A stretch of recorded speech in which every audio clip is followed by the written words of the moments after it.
Shalom, perkenalkan kami dari kelompok 4 akan menjelaskan mengenai remaja media dari usia 15 tahun sampai 18 tahun dari mata kuliah Pendidikan Agama Kristen Remaja dan Pemuda. Sebelumnya kami akan memperkenalkan diri terlebih dahulu. Perkenalkan, nama saya Gracie Christina Batubara. Perkenalkan, nama saya Cynthia Loisa Barat. Nama saya Willy Jonathan Purba. Baiklah, saya akan menjelaskan pengertian remaja media. Masa remaja adolescence adalah merupakan masa yang sangat penting dalam rentang kehidupan manusia. Merupakan masa transisi atau peralihan dan masa kanak-kanak menuju ke dewasa. Adolescent atau remaja berasal dari kata Latin adolescens, kata bendanya adolescentia, yang berarti remaja yang tumbuh. Adolescence mempunyai arti yang sangat luas, yakni mencakup kematangan mental, sosial, emosional. Masa remaja adalah usia di mana individu berintegrasi dengan masyarakat dewasa. Usia di mana anak tidak lagi merasa di bawah tingkat orang-orang yang lebih tua, melainkan berada di dalam tingkat yang sama. Sekurang-kurangnya dalam masalah integrasi dalam masyarakat atau dewasa mempunyai aspek efektif, kurang lebih berhubungan dengan masa puber. Transformasi intelektual yang khas dari cara berpikir remaja, ini kemungkinannya untuk mencapai integrasi dalam hubungan sosial orang dewasa. Remaja adalah suatu masa di mana individu berkembang dari saat pertama kali ia menunjukkan tanda-tanda seksualitas sampai saat ini. Mencapai kematangan seksualitasnya, individu mengalami perkembangan psikologi dan pola identifikasi dari anak-anak menjadi dewasa. Teori yang dimaksud dengan masa remaja adalah suatu masa peralihan dari masa kanak-kanak menuju dewasa. Perkembangan remaja, faktor-faktor yang harus diperhatikan selama pertumbuhan diantaranya hubungan dengan orang tuanya, hubungan dengan teman sebayanya, serta hubungan dengan kondisi lingkungannya. Di sini saya akan menjelaskan tentang ciri-ciri remaja media. Yang pertama itu mencari identitas. Sering sekali remaja bertanya, siapakah saya? Apa peran saya di dalam lingkungan masyarakat? Serta menjadi apakah saya di kemudian hari? Dan juga sering sekali remaja media masih sangat bergantung kepada orang tua karena mereka masih kurang memahami apa aja kebutuhan mereka, serta remaja media memiliki gambaran yang ingin mereka capai. Gambaran tersebut seperti ingin meniru seperti idola mereka atau meniru tokoh-tokoh pahlawan yang ada di Alkitab supaya sama seperti idolanya mereka. Yang kedua itu masa peralihan. Masa peralihan adalah perkembangan masa anak-anak ke proses menuju dewasa. Di sini seringkali tingkah laku atau emosi remaja media masih sangat kurang profesional atau kurang stabil karena emosi mereka kadang-kadang seperti anak-anak, mau kadang-kadang seperti bersikap dewasa. Yang ketiga itu ada ambang masa dewasa. Terkadang remaja pertengahan seringkali mendapat tuntutan dari orang tua atau orang dewasa yang berada di lingkungan sekitarnya. Apalagi mereka sudah dianggap dewasa pada saat umur 17 tahun, tetapi mereka meniru penampilan dan tingkah laku seperti orang dewasa. Yang keempat itu adalah masa perubahan. Masa perubahan itu seperti fisiknya bertambah, sikapnya, tingkah laku, serta seksualitas mereka semakin bertambah dan juga emosional mereka akan mulai meningkat. Yang kelima itu masa pertentangan. Banyak sekali remaja media atau remaja pertengahan sering sekali mengalami konflik emosional karena emosional mereka belum stabil karena kurang memahami bagaimana caranya mengontrol emosi mereka. mereka sangat bingung bagaimana cara mengontrolnya ke orang dewasa, ke orang tua. Masih sangat bingung mereka untuk mengontrol emosi mereka.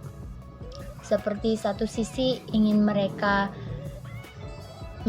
lepas dari orang tua atau diri sendiri, tetapi di sisi lain mereka belum bisa atau belum mampu untuk berdiri sendiri. Yang keenam itu masa kegelisahan. Seperti masa emosi remaja semakin tinggi karena disebabkan oleh perubahan fisik dan hormon, dan juga di sini mereka harus menyesuaikan diri mereka dengan orang baru karena banyak orang baru. Karena orang baru kita tidak tahu bagaimana sifat mereka, pola pikir mereka pun kita tidak tahu, maka kita harus menyesuaikan dengan tingkah laku dan emosional kita terhadap orang yang baru di dalam remaja madya atau remaja pertengahan. Yang kelima itu ada masa mencoba atau menjelajah. Di sini remaja seringkali ingin merasa mencoba hal-hal baru yang belum mereka lakukan, seperti ingin mengetahui dunia luar, ingin menjelajah, mereka ingin pergi ke dunia-dunia luar seperti luar negeri atau ke sekolah-sekolah baru seperti SMP, SMA, ingin mencoba mereka pada masa hal-hal yang baru. Di sini saya akan menjelaskan perkembangan 4 remaja. Perkembangan penting remaja madya. Yang pertama, perkembangan fisik. Perkembangan fisik yang terjadi adalah perubahan internal maupun perubahan internal. Perubahan internal misalnya perubahan tinggi badan, proporsi dan yang paling menonjol adalah perkembangan organ seksual, primer maupun sekunder. Perubahan internal misalnya perubahan fungsi-fungsi tubuh dan jaringan-jaringan yang mencapai kematangan remaja. Putra mengalami pubertas pada awalnya. Perubahan ini belum profesional karena mereka belum mengontrol tubuh berubah dengan cepat tersebut. Yang kedua, perkembangan intelektual. Intelektual remaja berkembang dengan pesat. Pemikiran mereka sudah mulai kritis. Jika pada masa kanak-kanak lebih banyak bersifat abstrak bila dihadapkan pada suatu permasalahan. Ia cukup mampu untuk mempertimbangkan kemungkinan-kemungkinan yang ada, melihat dari berbagai sudut saja dengan nilai-nilai yang mereka dapat tanpa pertanyaan. Maka sekarang remaja mulai mengevaluasi ulang-ulang nilai-nilai tersebut. Sistem pemerintahan dan lain-lain. Anak-anak melihat orang tua mereka sebagai orang tua mereka banyak kekurangan karena harapan mereka idealis dan penilaian dan yang kadang-kadang terlalu kritis. Seringkali remaja tidak dapat menerima kurang-kurangan ini. Yang ketiga, perkembangan agama moral. Remaja menaruh banyak minat terhadap agama mereka. Masa sekarang, masa yang akan datang, memang remaja mulai melakukan keyakinan-keyakinan yang selama ini yang telah mereka terima. Ini bukan berarti bahwa mereka cenderung etis, tetapi remaja tidak ingin menerima konsep-konsep itu begitu saja. Kepercayaan yang terima dari orang tuanya dengan kepercayaan mangsa kultus ekstrem, terlebih dari jika selama ini mereka mendapat dasar yang kuat. Perkembangan moral berkaitan dengan perkembangan intelektual yang bersifat pesat, di mana dapat menimbang berbagai konsep. Remaja mulai belajar mengendalikan tingkah lakunya sendiri.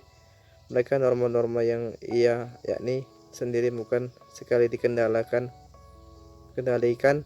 oleh norma-norma dari luar orang tua. Mengendalikan tingkah laku sendiri ini bukan hal mudah, dan banyak orang muda yang baru dapat menyelesaikan pada masa dewasanya tersebut. Selanjutnya saya akan menjelaskan tinjauan teologi remaja madya. Perubahan yang dialami seorang tidak saja menyangkut perubahan yang dapat teramati secara langsung.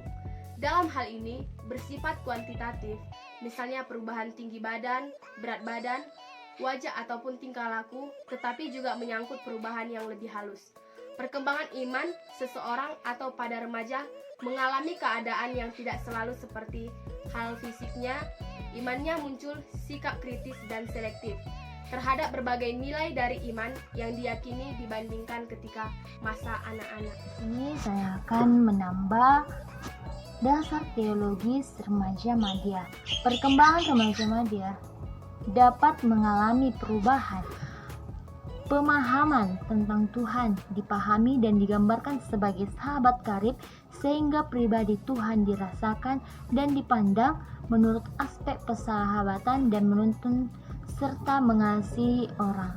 Dalam remaja madya di usia 15 sampai 18 tahun mulai memiliki kemampuan kognitif dan mampu menyusun kemampuan gambaran percaya kepada Tuhan atau serta memiliki keraguan. Remaja madya dapat dibentuk dari sikap dan perilaku atau kepercayaannya melalui keluarganya sendiri. Saya akan menjelaskan penjelasan remaja. Remaja membentuk sikapnya melalui apa yang dipercaya terhadap keluarganya sendiri, menuju pada pandangan-pandangan di luar diri dan keluarganya disebabkan karena semakin luasnya perhatian maupun pergaulan para remaja, yang artinya remaja hanya mengikuti yang dikatakan atau ditentukan oleh penilaian orang lain karena remaja madya pertengahan. Perkiraan mereka masih belum matang juga dewasa, dan juga mereka sering ragu-ragu terhadap identitas diri dan sering ragu-ragu kesanggupan diri untuk bagi remaja adalah pribadi yang paling berperan dalam komitmen dan loyalitas sebagai ala kelompok atau ala kolektif yang konvensional yang menyesuaikan diri secara konfirmasi dengan harapan remaja merasa terkait dengan Allah karena belum memiliki kemampuan batin untuk secara pribadi dan mandiri menyusun suatu gambar tentang Allah berdasarkan identitas diri yang mantap dan tidak tergantung sepenuhnya terhadap orang lain. Demikian penjelasan dari kami. Jika ada kata-kata yang salah, terlebih dahulu kami minta maaf. Akhir kata, terima kasih dan shalom.